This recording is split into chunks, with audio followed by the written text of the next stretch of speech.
Oke, saya mau cerita dulu misalnya tentang diri saya karena beberapa di antara Anda belum mengenal saya ya. Jadi saya asli dari Ciamis sebetulnya ya, dekat Garut di sana. Dari keluarga yang cukup miskin, bapak saya lulusan SD kelas 4, ibu saya lulusan SD kelas 6.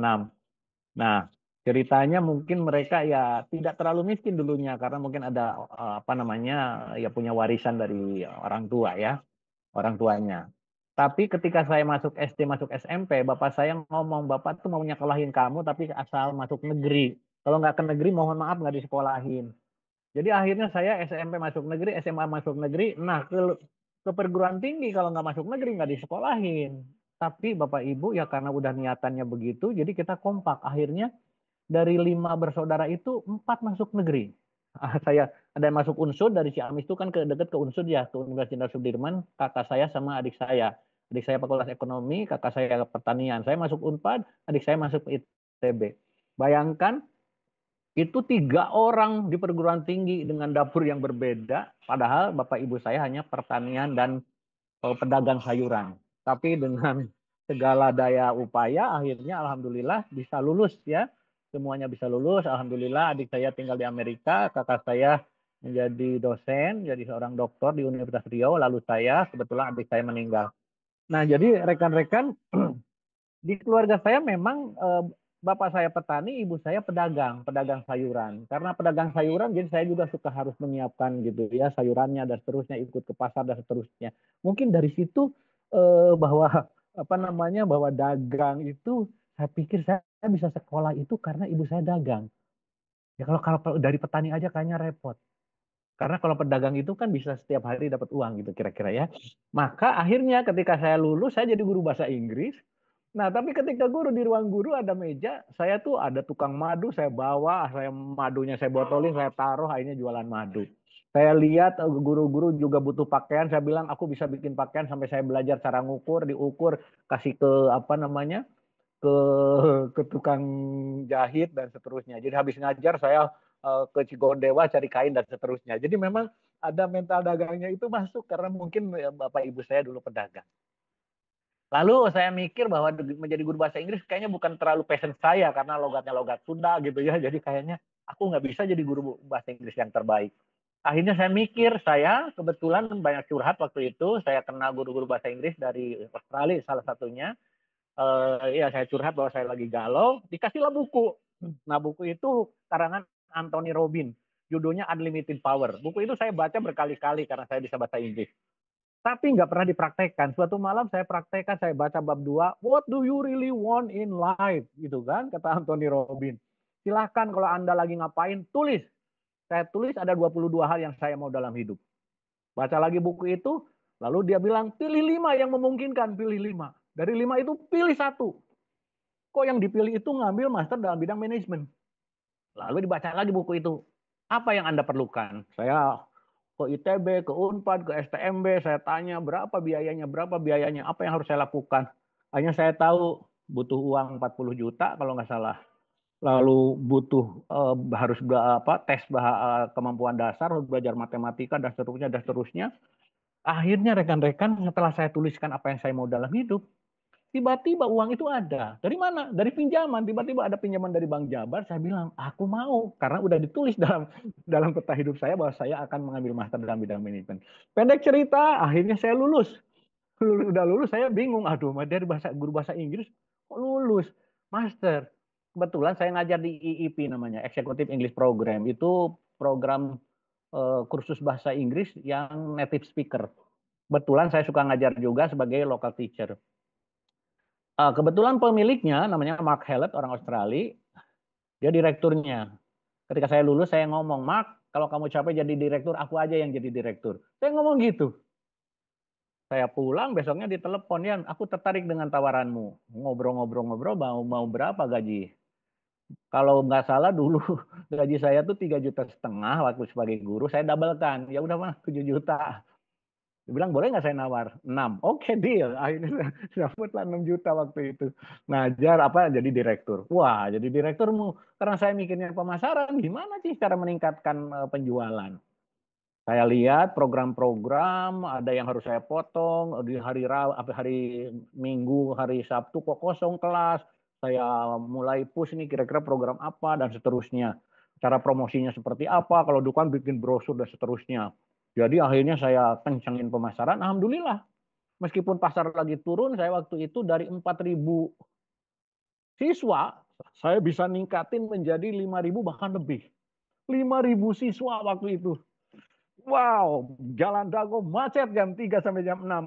Akhirnya polisi datang. Ini kenapa kok bisa macet? Karena kan mereka pakai mobil. Pas pergantian kelas itu yang ini masih masuk, yang ini akhirnya jalan Dago macet. Saya dimarah-marahin terus. Tapi ya happy problem lah. Kita jalan Dago macet karena siswa begitu membludak. Dan ketika siswa membludak, orang-orang lihat. Malah jadi tren. Jadi orang-orang tuh akhirnya banyak seneng lah kira-kira gitu ya. Saya 2 tahun. 2 tahun, tapi karena memang mungkin masalah kepemimpinan ya, saya itu stres akhirnya. Stres itu bukan mikirin bisnisnya, mikirin manusia di situ. Ya karena ada orang bule dan seterusnya yang pemikirannya berbeda-beda. Akhirnya saya ngomong ke istri saya, Bu, kalau cicilan mobil lunas, aku mau keluar aja. Ya sudah keluar. Akhirnya cicilan mobil lunas, keluarlah. Oke, dilunasin, keluar, banyak ke masjid tuh. Biasa orang lagi stresan ke masjid. Udah ke masjid, ketua DKM-nya itu kebetulan namanya Pak Rahmat yang punya Ina Cookies. Nanya ke saya, Pak Ian dulu apa? Saya dulu direktur, Pak, bla bla bla bla bla bla. Mau nggak kerja di tempat saya? Saya punya cookies, pabrik, saya punya ini gitu ya. Ada 3 kalau nggak salah. Boleh, Pak. Silakan sok mikir mau gaji berapa. Saya lihat pengeluaran, Pak segini gajinya. Boleh katanya gitu. Akhirnya saya jadi general manager. Nah, Pak Rahmatnya pemiliknya jadi bagian produksi karena saya nggak ngerti produksi kue. Waktu itu ingat kue itu hanya 9.000 lusin. Nah, ketika saya udah berapa tahun di situ, 4 tahun kalau nggak salah ya, bisa sampai 25.000 lusin. Jadi saya push supaya naik terus di 20% per tahun. Sekarang mungkin udah 60.000 lusin. Keren banget sekarang udah MM-an ya. Tapi hebat tuh, bikin pabrik segala macam itu zaman saya. Nah, rekan-rekan, apa yang saya lakukan ya di bisnis kue itu, saya lihat nih gimana sih pemasarannya kue itu. Memang unik karena pemasarannya hanya beberapa minggu aja. Bulan puasa itu udah mulai rame kue, habis bulan puasa kalau ada kelebihan kue, bablas tuh bakal lebih.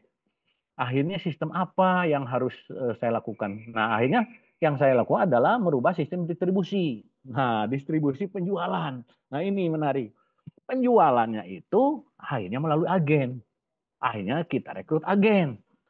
Nah, agen-agen itu kita kasih apa namanya diskon. Biasanya sekitar kalau agen kecil ya beli 3 lusin udah boleh jadi agen gitu kan.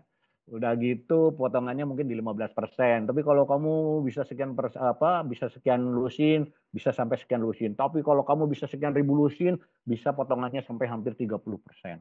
Bahkan kalau kamu bisa invest uang dulu karena memang kekurangan uang ya, biasanya kekurangan uang untuk modal, nah nanti dapat bonus lagi diskonnya. Jadi ada sistem bonus, sistem insentif yang membuat orang itu jor-joran itu jualan. Kencang jualannya. Mereka itu nggak sendirian, dia di bawahnya, di bawahnya, di bawahnya. Jadi ada berlapis-lapis. Saya ingat waktu itu kalau misalnya Anda bisa laku sekian, dapat emas. Misalnya tiap laku sekian lusin dapat emas 1 gram kalau nggak salah. Nanti kalau setelah dihitung dapat sekian ribu lusin, dapat jalan-jalan, misalnya ke mana, ke Korea, ke mana gitu. Kalau dapat sekian ribu lusin, dapat umroh gitu. Jadi memang ada satu agen yang bisa 8.000 lusin, itu bisa mungkin 8 orang umroh bareng. Nah sekarang tuh Pak Rahmat besok kalau nggak salah tanggal 1 itu umroh tuh ke mana ya ke umroh ke sana ya ke Mekah dengan agen-agennya. Kemarin dari mana? Kemarin dari Catucak Market itu di Thailand gitu ya. Dari Thailand dari mana. Jadi banyak jalan-jalannya itu si agen. Jadi agen itu ada yang udah hampir 30 tahun. Makin lama makin besar, makin lama makin besar. Bahkan ketika COVID, orang-orang nggak bisa jualan karena sistem keagenan. Seru Bapak Ibu.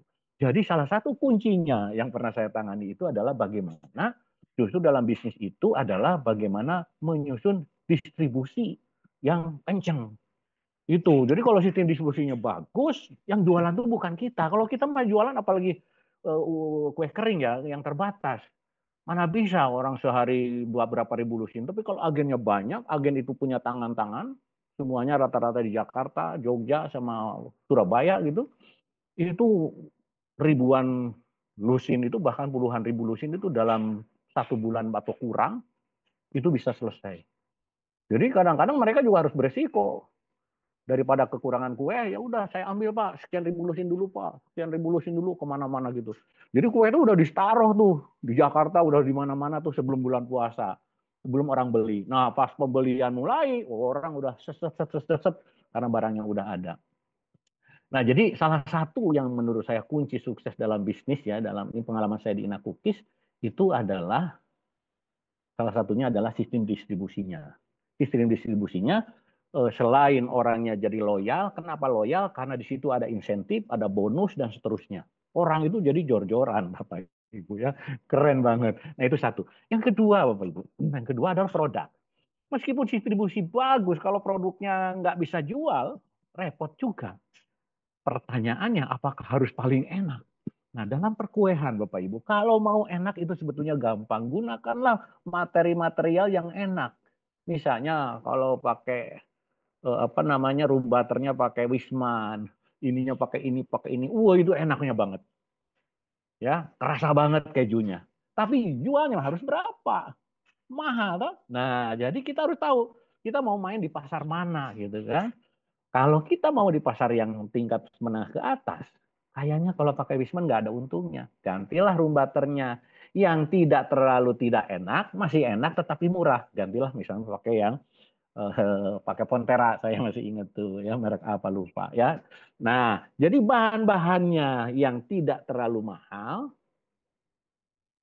tapi bisa dijual mahal karena kita punya merek, ya, maka orang itu akan beli. Jadi sebetulnya karena pasarnya kelas menengah, itu barang nggak terlalu enak-enak amat sebetulnya. Cuma karena brandnya udah kuat, jadi akhirnya orang tuh beli. Bagaimana supaya nge-brand? Nah, itu baru harus promosi.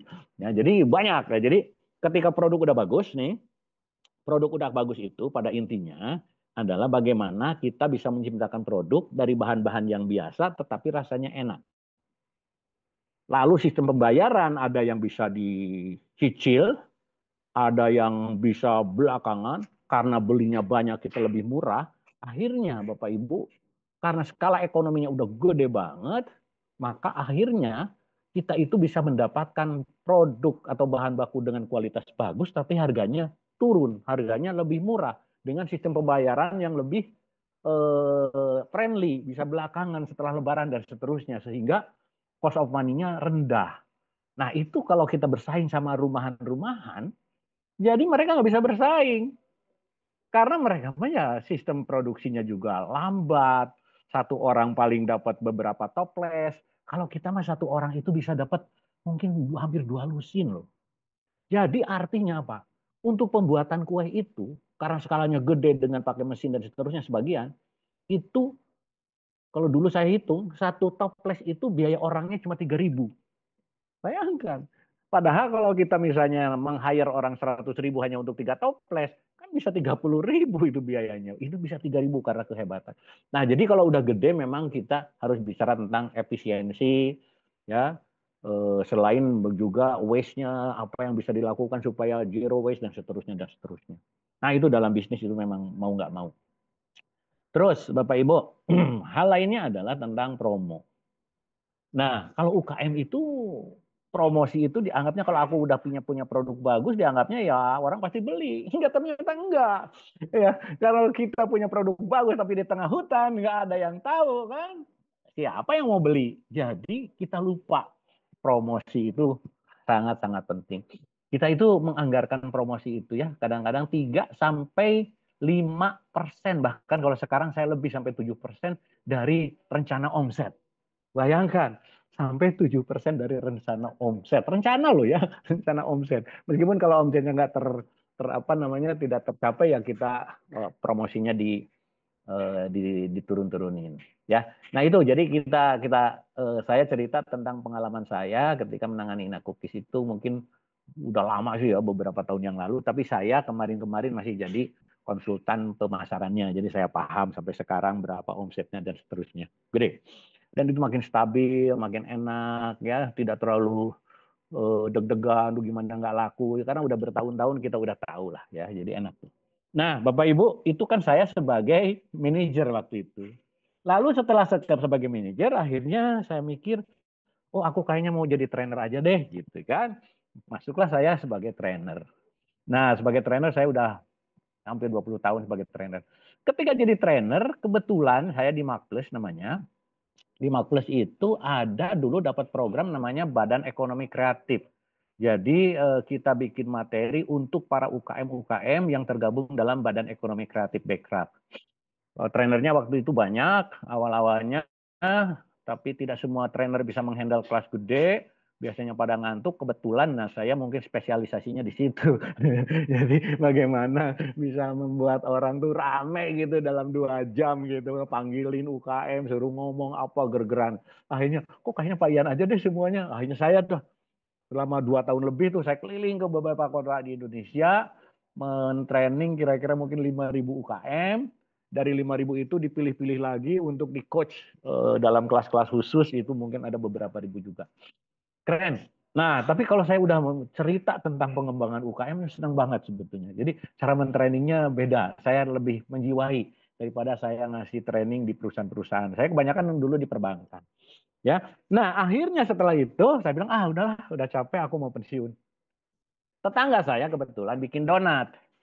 Saya tanya, bro, bikin donat 4.000, apa nggak ada diferensiasinya, nggak bakalan laku lah. Akhirnya pendek cerita, dia itu karena dianya lulusan ITB teknik mesin, istrinya dokter. Dua-duanya akhirnya ya udah nggak kerja lagi, bikinlah bakery. Bakery akhirnya dia belajar dari Foodies dengan Rex Marinho dan kawan-kawan tuh ya, Foodies ya pada tahu ya. Jadi ada konsultan khusus bidang bidang F&B. Dia belajar di situ, akhirnya dia punya produk namanya Sarai Bakery. Sarai Bakery mulai dari rumah dan seterusnya. Ketemu saya, Pak, ya bantuin dong Pak pemasarannya. Saya akhirnya cerita-cerita, ya udah saya jadi konsultannya di situ. Sampai sekarang tuh, sampai sekarang ya. Tapi udah mulai sedikit-sedikit lah karena mereka udah pinter-pinter. Nah, akhirnya si pemiliknya tanya, Pak Ian, kita bikin usaha baru yuk dengan Pak Ian. Naon, bikin donat. Nah, yuk bisa bikin donat. Bisa kan dulu bikin donat. Oke. Tapi saya bro, jangan sembarang donat dong. Karena donat mah udah banyak atau udah donat madu, donat apa gitu. Ya udah, aku bikin donatnya yang beda. Apa? Bikinlah yang namanya donat labu. Ya udah, donat labu. Bikinlah donat labu. Donat labu, oke. Biayanya dari mana? Akhirnya dia cerita. Karena ada investor, dia selalu ngomong ke investor, hei investor, ini uang saya puterin dulu ya. Nanti dari usaha ini, nanti kamu dapat namanya manajemen fee gitu. Oke, boleh gitu kan. Jadi peralatan sudah ada, modal udah ada, ya udah jalan lah. Mulailah dari satu gerai di Dago, di Gasibu, satu gerai lagi di Arca Manik. Ketika mulai, saya bilang cobalah kira-kira ya udahlah 300 donat mah kayaknya laku ya. Kira-kira dapat untung nggak ya kalau misalnya satu gerai 300 donat? Ya udah dapat lah kira-kira gitu ya. Oke, jalanlah kira-kira. Ya kadang-kadang sehari itu mulai cuma menang 300.000, 300.000 bukan ini ya, bukan bukan untungnya. 300.000 itu dengan modal-modalnya. Aduh, begini beratnya, hesenya usaha sendiri mah gitu kan. Nah mulailah kesulitan. Kesulitan.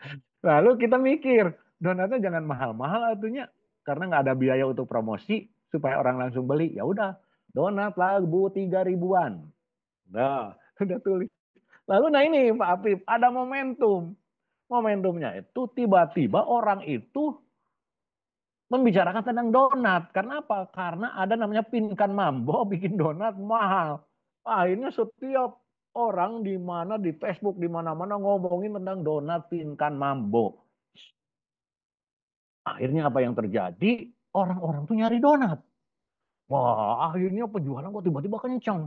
Wah, ayo bikin bikin lagi cabang. Nah, sekarang cabangnya udah 3. Jadi ada lagi di Marga Cinta, di Arca Manik, sama di ini.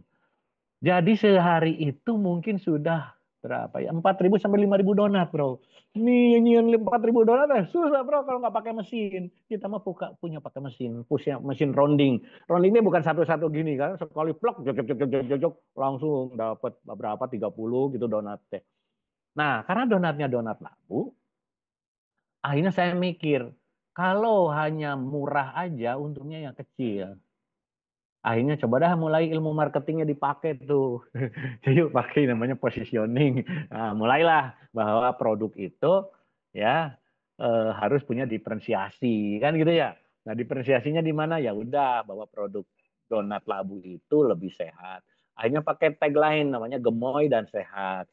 Sehatnya dari mana? Ternyata labu itu mengandung ada 100 apa jenis vitamin dan seterusnya. Nah, mulailah kita kembangkan bahwa memang donat ini bukan hanya murah tetapi lebih sehat. Kan gitu ya. Lebih sehatnya dari mana? Karena donat labunya udah agak manis, maka pemanisnya tidak sedikit. Jadi ibu-ibu kalau makan donat, cobalah donatnya donat labu karena gulanya lebih sedikit, gak takut gemuk. Kan gitu. Cobalah anak-anaknya makan donat labu. Karena apa? Karena mengandung vitamin. Kan gitu ya. Nah, akhirnya kita mikir, berarti udah lebih sehat. Lain lebih sehat apalagi? Kita mau bahwa donatnya itu fresh. Maka dibuatlah yang namanya donat itu digerai, digorengnya digerai. Nah, kalau bisa digerai, digoreng kumacarana.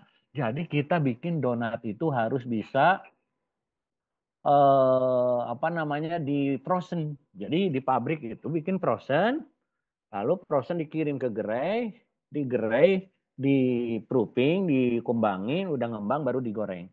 Nah ternyata permasalahannya banyak. Ada overproofing, terlalu banyak jadi kempes donatnya. Udah gitu kita robah-robah jadi liat, jadi apa? Jadi alot, jadi tidak moist dan seterusnya.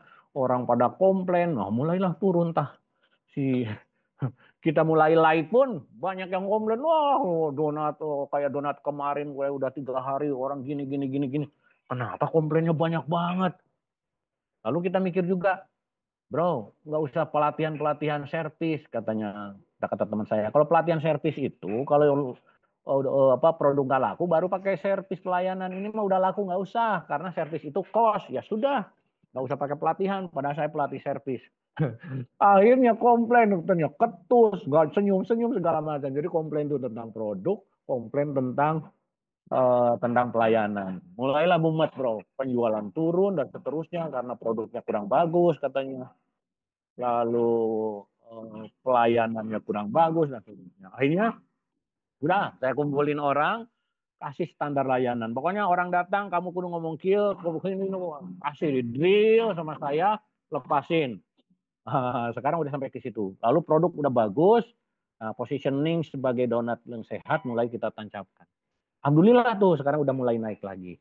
Nah mulai naik lagi tapi musimnya musim hujan bro. Nah ini masalah juga. Orang itu kalau hujan nggak mau kemana-mana. Waduh penjualan jadi mulai labil lagi. Akhirnya kita mikir, bro, kenapa kita nggak banyak menggunakan media sosial? Udah kita training tuh yang namanya TikTok. Akhirnya kita mentraining 2 orang untuk belajar TikTok, akan belajar bagaimana jualan lewat TikTok. Lalu saya mikir, bro, aku dulu punya pengalaman waktu di Nakuki, sistem penjualan itu pakai sistem reseller. Udah, kita pakai aja reseller, siap. Jadi nanti penjualan itu selain di Grey, mungkin Grey mau tambah lagi paling satu ya, gerai biasa karena gerai itu kan biayanya tuh mahal dan banyak masalah dengan manusia. Manusia baru ngerekrut terus keluar deui, baru ngerekrut terus keluar deui, liar ya. Udah itu satu. Yang kedua nanti akan diperbanyak tentang online. Udah siapin keranjang kuning, keranjang apa gitu udah siapin tuh ya. Udah siapin, lalu udah training kemarin sama saya tentang bagaimana menjadi TikToker, TikTok Live. Yang ketiga yang akan dikembangkan adalah sistem penjualan lewat reseller. Jadi saya akan rekrut reseller, ibu-ibu kumpulin, kasih produk knowledge, kasih selling skill, sebarin. Tiap minggu mungkin gitu terus aja sebanyak mungkin. Nanti kasih diskon, diskonnya misalnya 20%. Kalau penjualan melebihi ini nanti tambah lagi. Kalau you bisa rekrut orang, you dapat lagi apa. Tapi harus mikir dengan sistem itunya, apa namanya, syar'inya. Syar'i nggak ya? Nah itu nanti kita diskusi. Nah jadi rencana tuh gitu bro. Jadi insya Allah nanti kita akan meningkatkan sistem distribusi penjualannya, paling tidak gerai, TikTok atau sosial media ya, sama reseller. Lalu produk ya, produk tadinya kan 3 ribuan, ya yang murah-murah aja. Lama-lama kita tingkatkan, yang ada yang 3.500, ada yang 4.000, ya variannya kita rubah. Variannya kita tambahin lagi sekarang dengan bomboloni yang harganya 8.000.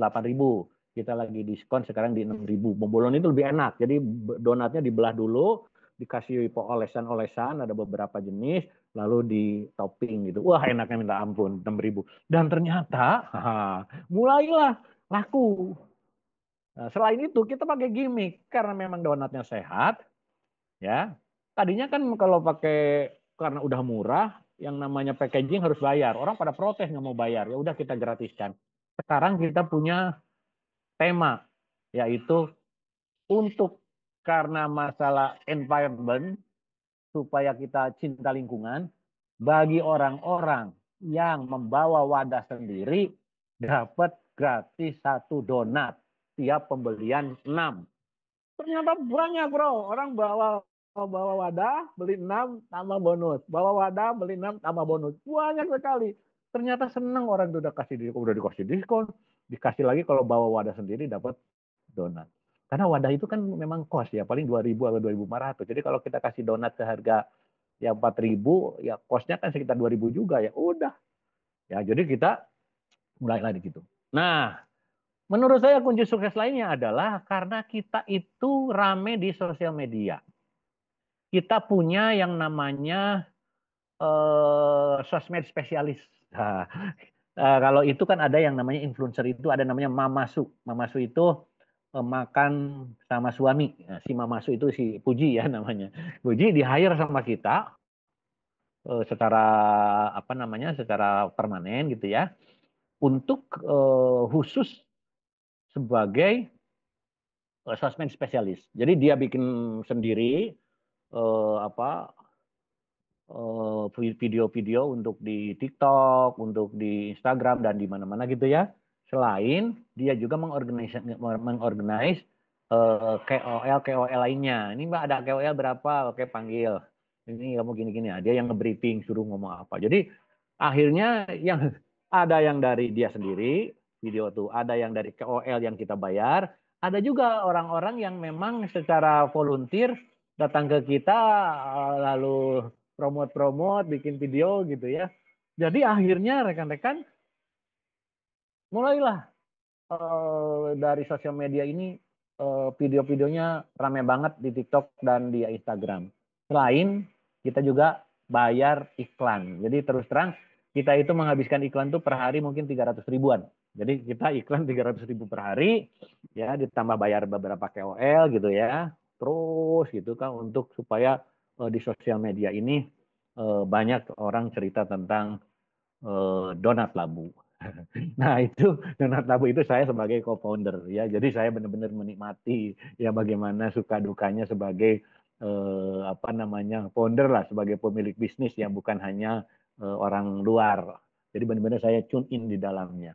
Nah jadi cerita saya mungkin itu saja sebagai pemantik ya rekan-rekan. Harapan saya sih terjadi apa namanya diskusi kira-kira kalau ada orang yang punya masalah bisnis, mungkin kita diskusi aja kira-kira masalah di mana.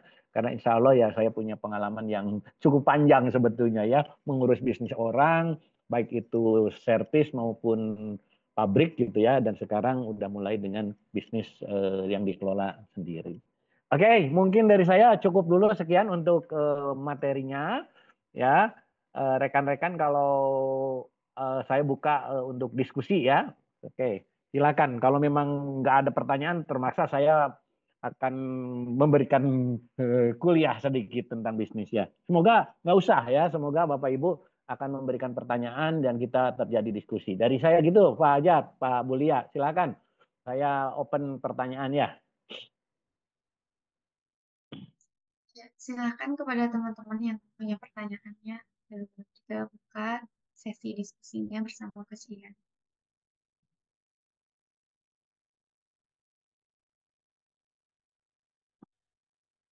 Silakan. Di sini Pak ada Pak Ian, Anwar, Pak Ai, ya Pak halo Firman. Pak Ian, mau tanya, Mantap. Ya, waktu boleh saya. kalian buka bisnis donat labu itu apa Hmm. kepikirannya di bisnis yang lain Pak waktu itu? Atau Oke. ini fokus di situ?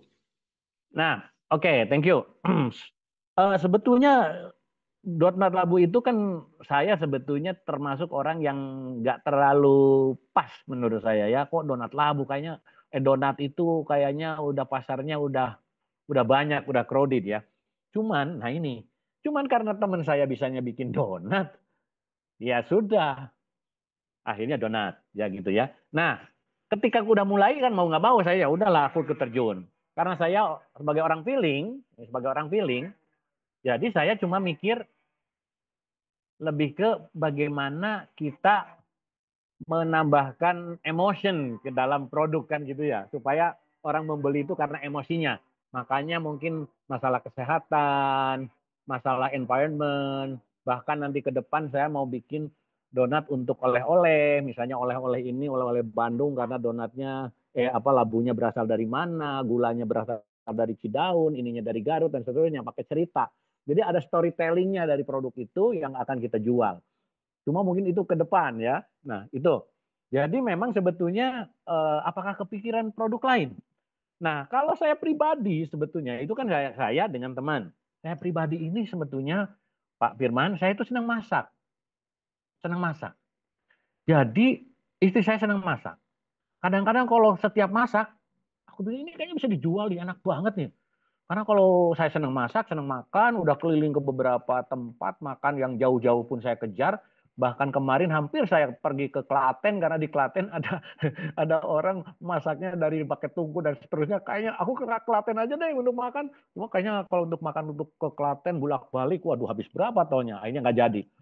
Yang intinya, saya lagi kepikiran kalau saya kan rumah di rumah joglo yang agak jauh dari mana-mana gitu kan. Ya udahlah, aku pikir saya mau belajar tentang frozen food.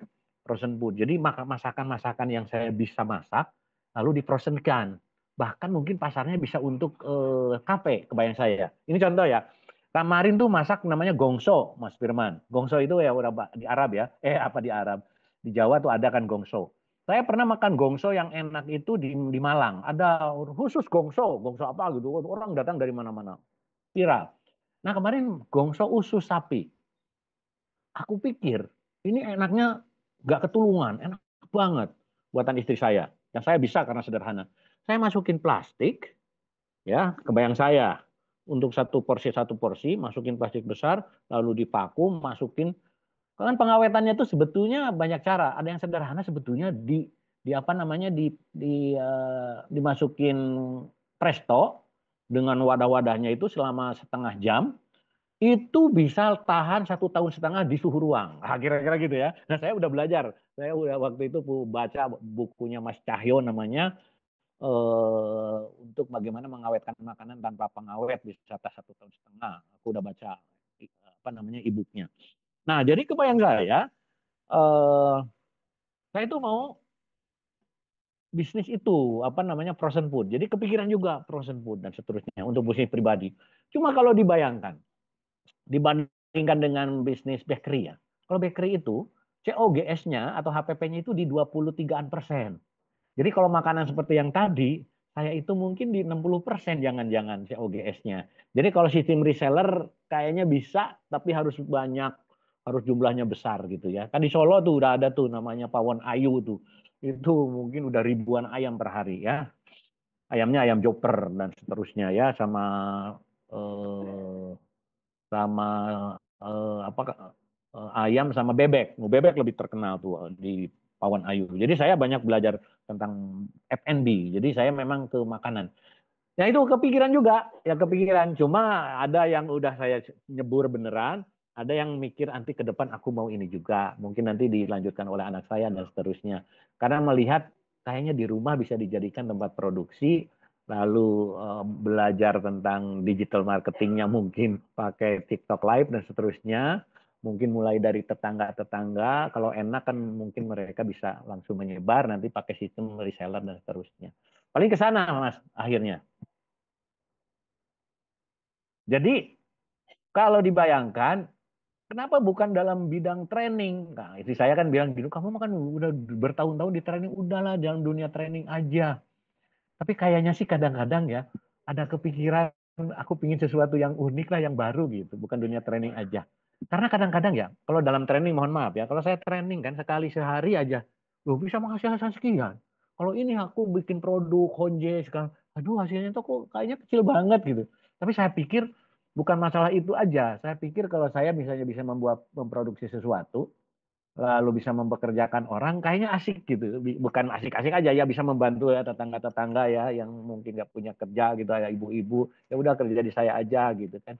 Nah itu juga mungkin sesuatu yang membuat saya seneng. Jadi mungkin di usia saya yang udah tidak terlalu muda lagi, muda sih tapi nggak muda lagi amat. Jadi mungkin modenya itu udah mode bagaimana seorang pensiunan yang slow living, yang penting punya penghasilan, bisa mempekerjakan orang dan itu tidak terlalu beresiko, jangan sampai waduh mikir, gajian bulan ini belum kebayar, ini gimana caranya, bukan bisnis-bisnis kayak gitu, tapi yang bisa dilakukan sendiri ditambah dibantu sama orang. Kadang-kadang yang kepikiran saya yang kayak gitu Pak Firman. Ya. Jadi kenapa bisnis itu harus memulai dengan sesuatu yang saya sukai gitu ya? Kalau menurut saya itu memang begitu. Karena takutnya itu kalau nggak disukai itu hanya mikirin duit, takutnya burn out. Ketika ada masalah, aduh kayaknya udah capek gitu kan. Tapi kalau sesuatu yang disukai, misalnya saya senangnya masakan, kayaknya sih tidak akan burn out ketika punya masalah. Itu aja. Jadi menurut saya bisnis itu harus dimulai dengan sesuatu yang kita sukai aja. Ya, itu kalau UKM. Meskipun kalau di perusahaan besar, lihat dulu pasarnya mau apa, lalu kita membuat produk yang diingini pasar. Kalau kita mah ya udah kita bisanya bikin apa ya cari pasarnya sama aja sebetulnya gitu kan. Tinggal kita poles-poles supaya produk kita fit di pasar gitu. Ya. Ya lihat-lihat apa kekuatan mereka di mana dan seterusnya. Pakai SWOT analisis kecil-kecilan lah. Ya, kenapa saya harus di bisnis ini? Why are we in this business? Kan gitu ya. Oh iya karena saya suka. Oke. Karena di rumah ada ini. Oke, bisa dipakai ini. Oke. Dulu awalnya ketika bisnis donat pun, itu kan udah ada bisnis bakery punya istrinya kan. Yuk canda itu pada nganggur tuh open tuh. Open bisa dipakai untuk apa lagi? Coba bikinlah bisnis yang pakai open gitu kan. Akhirnya keluarlah donat. Karena opennya nggak usah beli karena udah ada gitu. Gitu bro. Jadi Ya, kalau saya sih mikir gitulah. Bisnisnya mulai dari apa yang bisa dilakukan aja. makasih Pak Yan. Oke. Thank you. Ya. Oke. Ada lagi pertanyaan? Aku nanya Prof, Oke. Waduh Prof. Apa provokator? ya Silakan Bro. provokator. Terkait pemasaran, tadi kan disebut ada sistem distribusi. Nah, itu pernah saya pernah menjadi distributor juga dan tentunya bagus gitu dan perusahaan itu maju. Tapi apa Tokped, marketplace gitulah. Akhirnya seolah-olah itu udah nggak berlaku Prof gitu. Bahkan saya pun punya produk kayaknya nggak relevan tuh kalau pakai sistem distribusi gitu ya. Jadi nah itu cara menyikapinya itu dan apa sih alasan terkuat kenapa harus tetap ada distribusi seperti distributor agen, reseller dan cocoknya di produk apa dan bagaimana gitu Bro? Oke. Ya benar. Tapi menurut saya gini ya, kalau kue kering, karena memang itu penjualannya sangat terbatas, karena memang menuju Lebaran dan orang-orang kalau sebelum bulan puasa nggak mikirin kue, setelah deket-deket Lebaran mikirin pulang, jadi memang ada jeda yang hanya sedikit banget, di mana penjualan itu kita membludak. Maka dengan sistem keagenan yang menyebar langsung di setiap daerah itu cocok banget. Ya, tapi menurut saya ya, meskipun bukan produk Lebaran, menurut saya sistem keagenan itu ya masih relevan aja. Ya karena sharing ini aja lah, daripada kita bikin, misalnya gini, untuk donat, bikin sendiri, gerai, itu kan butuh sewa, butuh listrik, air, dan seterusnya. Kalau dihitung-hitung sama saya itu, kayaknya lebih dari 30%. Anggapnya 25% lah ya itu untuk manusia, untuk sewa tempat dan seterusnya. Nah, jadi kalau saya 25%-nya itu saya kasihkan ke agen, Ya sama aja lah sebetulnya dengan punya gerai sendiri, bahkan mungkin less ribet, ya less ribet. Cuman yang jadi masalah adalah bagaimana supaya agen itu jualannya gampang. Orang bisa jualan gampang kalau produk kita udah dikenal masyarakat. Maka di Inakukis itu, kalau kita misalnya punya budget 1 miliar untuk pemasaran, maka 50%-nya itu, ya 50%-nya itu, gini caranya.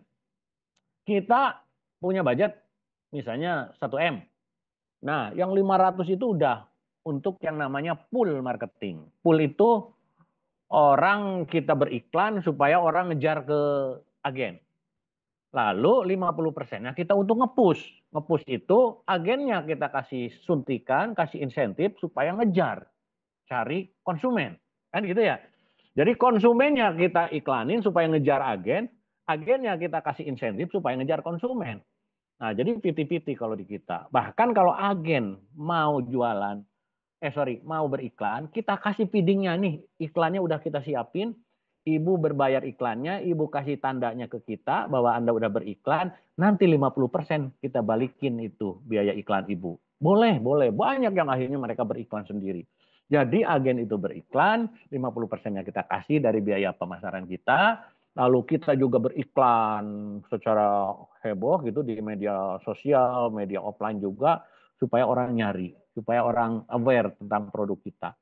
Nah, jadi gitu. Akhirnya orang nyari, si agennya kita kasih insentif, nyari juga. Akhirnya iya nyari, kesik turun, manehna naon, naik. Lah pokoknya gitulah. Kesik turun, aduh, poho deui naonnya. Nah, jadi gitu bro, kalau menurut saya. Jadi menurut saya mah, sistem keagenan apakah untuk produk-produk tertentu nggak cocok? Saya nggak tahu kalau produk digital. Jangan-jangan cocok juga, bro. Bukan isimnya aja mungkin bukan agen ya. Mungkin ada istilahnya reseller, ada istilahnya affiliate dan gitu. Jadi kalau menurut saya sih, kalau mau gede ya mau nggak mau gitu, kita kasih persentase untuk dikasihkan ke orang. Yang intinya sama aja. Kita bikin gerai sendiri ya keluar duit, kita kasih mereka juga keluar duit. Ya, yang penting kalau misalnya COGS-nya 50%, yang 50%-nya itu dibagi dua tuh, yang ke agen 25 kita 25. Bahkan mungkin kalau menurut saya agen itu lebih gede karena mereka kan jualannya sedikit. Kalau kita lebih sedikit nggak apa-apa. Misalnya 60-40, kalau misalnya ada 100.000, ya udah kita 40.000, 60.000-nya mereka. Itu akan lebih ngejar mereka.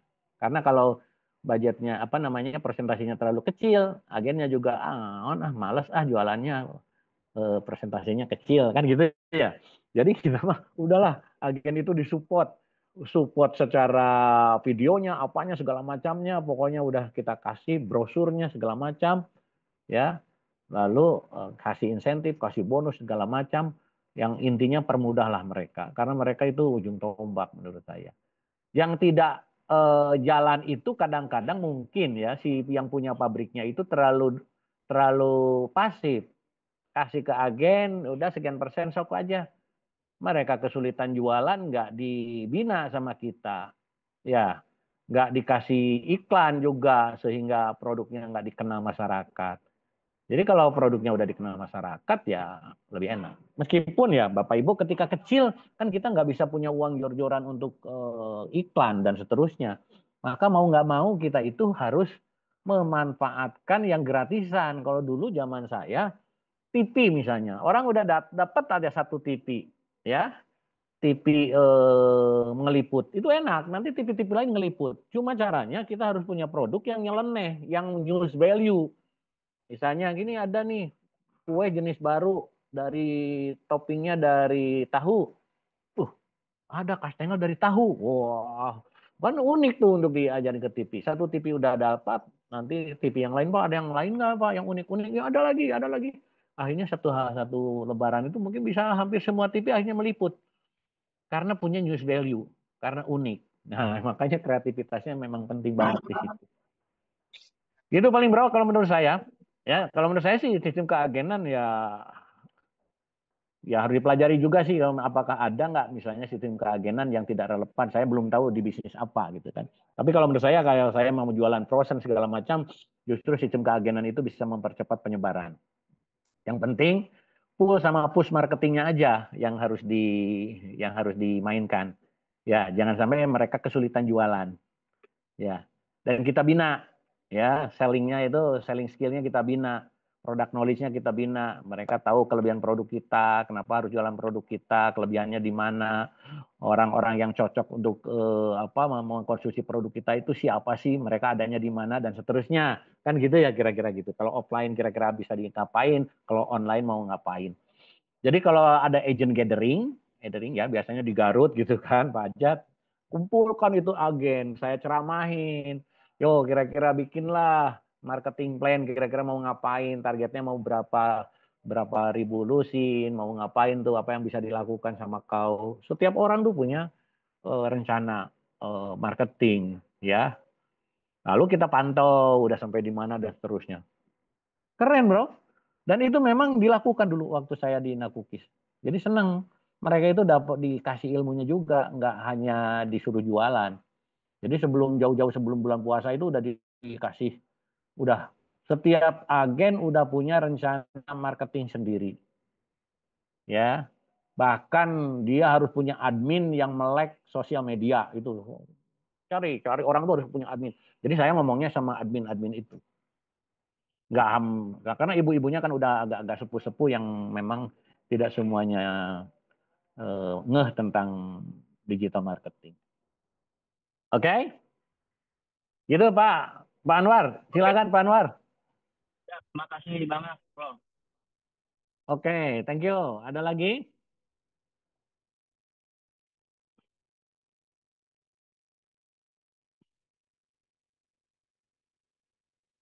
Pak Ajat. Nah, Pak Ajat kayaknya dari tadi mau ngomong tuh jadi-jadi. Iya, Ikro, ngobrol. siap, Pak Ian. Wah, Masya Allah ya, luar biasa ini materinya. Dan alhamdulillah ini juga ada teman-teman yang masuk ya. Ada Pak Ayi ya, ada Pak Holidin. Nah, ini Pak Ayi tadi dari Basirwangi, Banjarwangi. Pak Holidin dari Cipatu ini. Jadi ini perwakilan dari Garut Selatan dan Garut Utara nih pada hadir. Garsel, Garut Selatan, bener. Asgar, asal Garut. Nah, Pak Ian, Itu saya tuh Pak Dokter tertarik. tuh. Nah, ada Pak Dokter ya, Dokter Prison ya. Juga Prison. Nah, saya tuh tertarik. Nanti Pak I juga bisa ya, kalau mau bertanya-tanya, Pak I ya. Ini mumpung masih Ya. banyak waktunya. Pak Ian, saya tertarik itu Pak Ian itu banyak apa tadi ya, donat labu ya, donat labu itu eh dari sisi durasi ya, waktu mungkin itu udah berdiri udah berapa tahun begitu ya, udah berapa tahun mulainya gitu. Terus apakah menentukan visi misinya itu dari awal nih target misalkan 5 atau 10 tahun ke depan itu donat ini mau seperti apa misalkan bisnisnya atau gimana? Oke, oke, non, thank you. Jadi kalau donat ini kan belum lama sebetulnya, baru bulan keempat, ya bulan keempat. Cuma karena memang kita nempel di bisnis yang udah mapan, ya, jadi akhirnya tidak ada istilah rugi dulu, tidak rugi dulu. Jadi itu nempel kan pemiliknya itu saya sama yang punya namanya Sarai Bakery. Ya, Sarai Bakery itu memang kan punya konsultan khusus yang foodies ya, si Rex sama si siapa gitu kan. Jadi memang Bapak Ibu yang namanya bukan konsultan ya, kayak mentor ya. Kita tuh punya mentor. Mentor. Saya dianggapnya marketing, mentor marketingnya saya. Ada, dia punya mentor juga yang lebih apa namanya, yang lebih atas lagi ada. Ya. Nah, jadi akhirnya ada juga mentor yang keluaran Astra tuh untuk SDM. Kemarin bilang, coba bikinlah visi misinya dan seterusnya dan seterusnya. Jadi kalau SOP segala macam itu pasti dibikin sampai detail ya. Nah, mulai kita itu ternyata orang-orang di dalam itu kan ada yang kayak sense of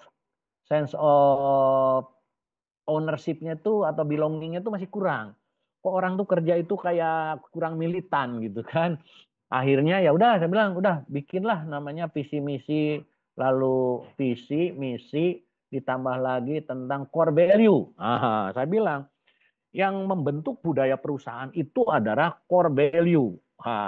bikinlah core value, kumpulin. Jadi akhirnya pemilik-pemilik dikumpulin, coba sebetulnya value kita itu apa sih gitu. Akhirnya karena disatuin, jadi namanya kan ada namanya itu grupnya itu Sarai ya. Sarai itu ada di situ tuh ada Sejoli, itu kantin kayak kafe di ITB baru satu.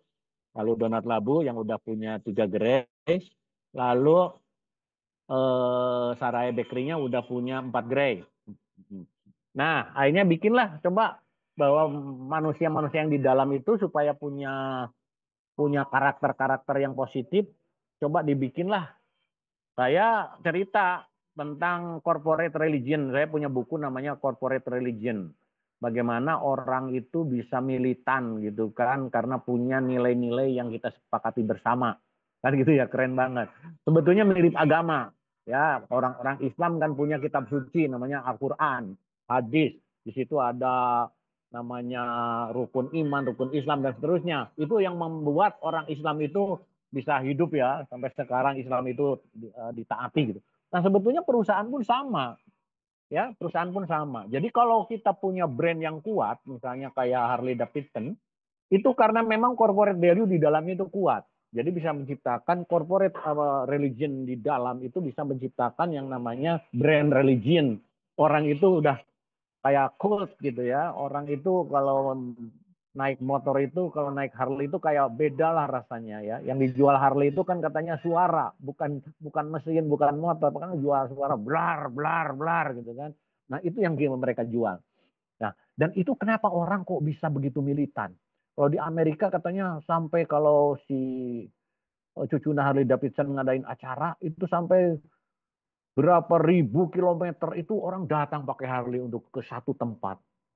Karena punya apa itu di situ. Nah, itu karena punya nilai-nilai yang disepakati bersama. Akhirnya kita kumpul, ya kita sepakati. Jadi ada namanya I am Sarai. Yang saya ingat, I-nya adalah integritas. Bahwa di dalam perusahaan itu harus integritas itu nomor satu. M-nya adalah memberikan makna.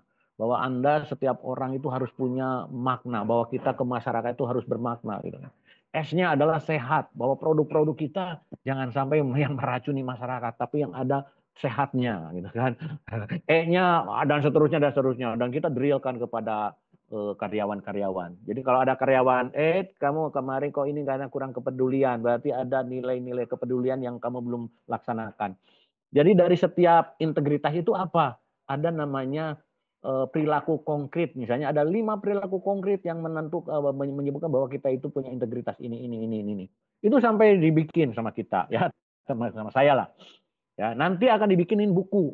Nah, harapan saya setiap orang itu akan draft langkah setiap orang di perusahaan itu akan berdasarkan dari core value itu.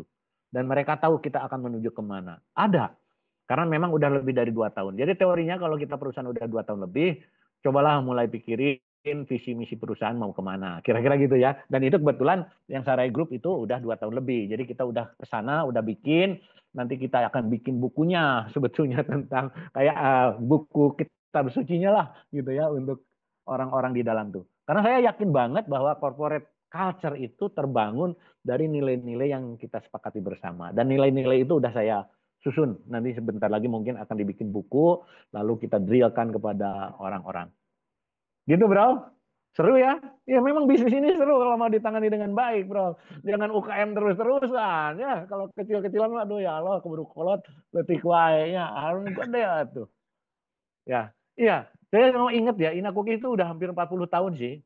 Ada orang, saya ketemu orang, Mbak, udah jualan kue berapa tahun? 15 tahun. Terus gimana?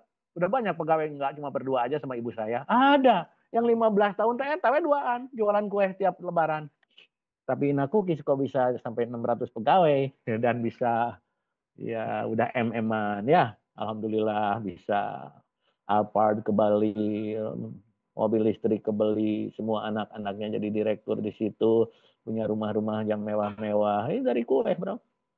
Senang saya juga melihatnya. Ya, saya sebagai orang yang pernah di situ, ya senang juga ya. Senang nggak ada iri seetik meren kunaon lain orang gitu. Tapi kan saya lagi memulai lah gitu ya, meskipun kecil-kecilan. Harapan saya Donat Labu itu memang nanti mungkin kalau udah sistem frozennya benar, kan udah di frozen, Bro. kita bisa jual frozennya. Ya, kemarin tuh saya ngisi di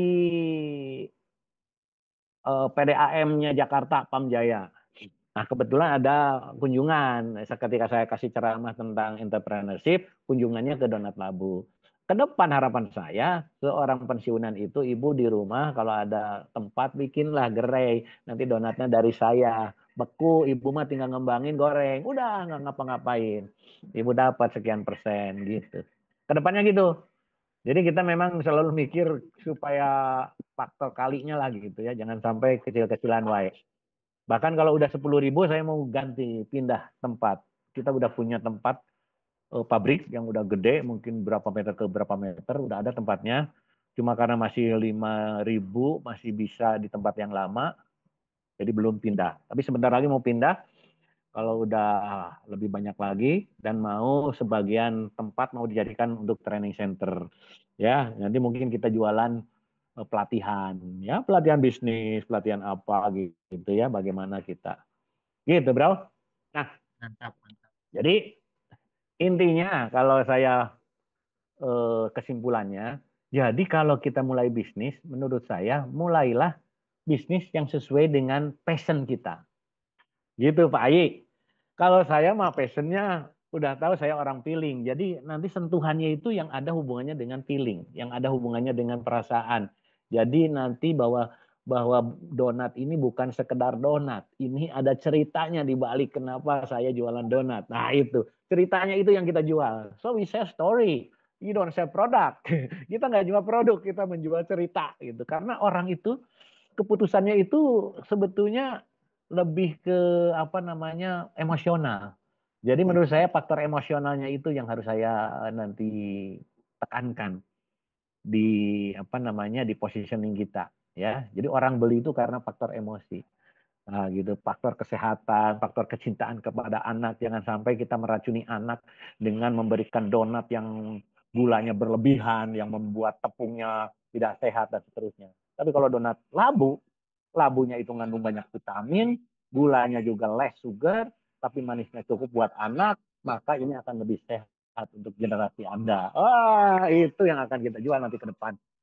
Gitu. Cuma kan ngejual itu perlu biaya promosi yang gede-gedean. Padahal uang kita belum nyampe ke sana.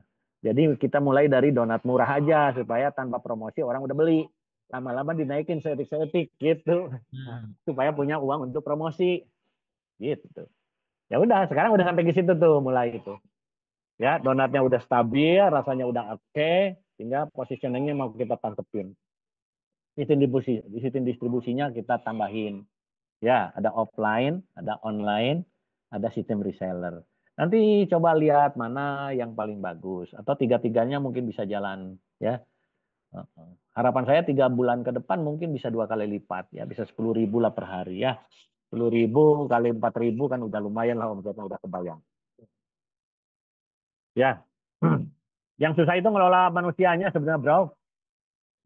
Karena ya mengelola orang yang cari orang yang belajaran kita capek mentraining, nyari orang yang sudah pinter baru dikasih training sedikit udah keluar, dikasih ditaruh di apa namanya di gerai kecil dia merasa gengsi gitu. Ada, udah hire orang-orang yang udah pinter. Udah gitu, aduh Pak, aku mah nggak mau. Kenapa? Dia mah hese sholat, hese kacai, gitu. Oh, bener oge. Itu ada orang yang gitu, terlalu cantik dan seterusnya di gerai kecil nggak mau. Pinginnya di tempat yang mewah. Kita tuh meng-hire orang-orang yang ada dari McD, beberapa dari McD. Bahkan sekarang mah ada meng-hire orang dari ITB, Bro. IQ-nya 140. Wah, bener. Ya udah. Jadi ada dari ITB, dari McD, dari Dunkin Donut, dari Jiko. Kemarin kamu pernah pengalaman di Jiko? Oke. Baru bagian produksi. Ternyata nggak pinter-pinter amat. Di Jiko itu memang udah premix, udah jadi. Jadi mereka mah tinggal nggak usah ngapa-ngapain. Jadi keahliannya mah nggak pinter-pinter amat. Diberes suruh bikin donat dari awal mah babak belur. Cek saya teh gus mahal mah kamu digajinya gede. Nah teh Tapi ternyata kok kecil gitu. Ternyata memang dulu ya di perusahaan besar mah beda dengan perusahaan kecil. Gitu, karena Pak Umar udah datang dan udah jam 10 kayaknya udah cukup. Oke, jadi kesimpulannya Bapak Ibu, dalam bisnis yang penting menurut saya adalah basic mentality sebetulnya. Ya mental. Jadi kalau Bapak Ibu nyebur di bisnis, kepepet, jungkir balik, itu justru menurut saya itu yang harus Anda lakukan. Karena memang ternyata bisnis ini rumit. Ya, apalagi bakery. Wah, itu ratusan item ya, itu yang harus diperhatikan. Ya, dan itu kalau orang yang biasa-biasa yang hanya pintar memberikan training seperti saya itu babak belur tuh. Ya, dan bagaimana apa namanya jantung mungkin deg-degan, susah tidur dan seterusnya.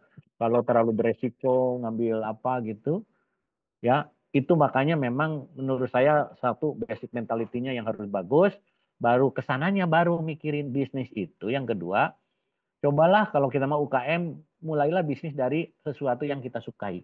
Ya, suka. Karena apa? Kalau kita suka, masalah itu nggak dianggap masalah, itu dianggap tantangan. Kalau kita hanya untuk nyari duit, kadang-kadang akhirnya duitnya nggak dapat karena kesulitan udah ada, lalu kita mikir, duh ngapain ya kita sulit-sulit di bisnis ini, saya suka juga enggak gitu kan. Itu. Yang ketiga baru mikirin ilmunya. Ya ilmunya banyak. Ya ilmu pemasaran terutama ya. Ya ilmu produksi juga benar. Kalau dulu mungkin barang biasa-biasa saja nggak terlalu enak bisa laku. Zaman sekarang mah memang harus enak beneran. Ya harus unik, harus rame gitu kan. Baru orang itu karena kalau nggak rame orang tuh nggak datang. Produknya sama tapi nggak rame, kesannya nggak laku. Jadi gimana caranya supaya laku? Nah itu ilmu promosi itu. Bagaimana supaya orang tuh datang. Ya jadi digital marketing, ya search engine dan seterusnya itu menjadi penting di situ. Ya lalu ya kesananya sih mau nggak mau kita harus belajar tentang operation, bagaimana upscaling bisnis supaya membesar, terus bagaimana menurunkan apa namanya supaya lebih efisien, supaya bisa bersaing sama teman-teman. Lalu kesananya sih data ya menurut saya kalau udah gede itu data tuh harus bener ya supaya keputusan-keputusan yang kita ambil itu berdasarkan data-data yang tepat. Ya data tentang kompetitor, data tentang keinginan konsumen dan seterusnya. Itu kan harus dicari. Mungkin harus packaging dirubah, mungkin harga harus dirubah, mungkin sistem bisnisnya, bisnis modelnya harus dirubah dan seterusnya. Nah, ilmu-ilmu itu juga harus dipelajari. Yang menurut saya kalau kita masuk di GIMB, ada Pak Doktor tuh, mungkin kita bisa dianalisis tuh bisnis kita itu kekurangannya di mana. Banyak diskusi, baru kita terbuka. Kalau kita sendirian, ya itu akhirnya nggak dapat ilmu baru. Ya, jadi alhamdulillah nih bapak-bapak di sini udah ada yang baru-baru dari Garut dari mana. Ya semoga dapat ilmu baru ya dari saya, dari teman-teman yang lain dan seterusnya. Jadi saya sih berharap nanti GIMB melakukan ini terus-terusan, nanti bikinlah komunitas, nanti kita sharing-sharing. Ya kalau saya kan udah mode pensiun mah, yang penting ingin berbagi aja gitu kan. Dapat uang syukur, nggak dapat uang ya haruslah gitu ya. Buat saya sih uang itu udah nggak penting-penting amat ya. Nomor 6 lah setelah Pancasila ya, satu ketuhanan, dua kemanusiaan ya. Baru nomor 6-nya uang ya, jadi nggak penting-penting amat. Gitulah rekan-rekan ya. Oke, dari saya mungkin cukup sekian ya. Silakan kalau mau tentang teori bisnis dan seterusnya dan pengalaman juga nih Pak Umar luar biasa. Ya, belajarnya juga jauh nih Pak Umar ya. Aduh, ngeri banget nih Pak Umar ya. Dari Jerman jauh-jauh gila Pak Haji. Ini dari Jerman aja Pak Haji, saya mah dari Bandung, yang dari Jerman coba ingin tahu ya. Jadi ilmunya supaya mantap. Oke, Pak Jat, Bu Lia, Mbak Lia, dari saya mungkin cukup sekian. Assalamualaikum warahmatullahi wabarakatuh.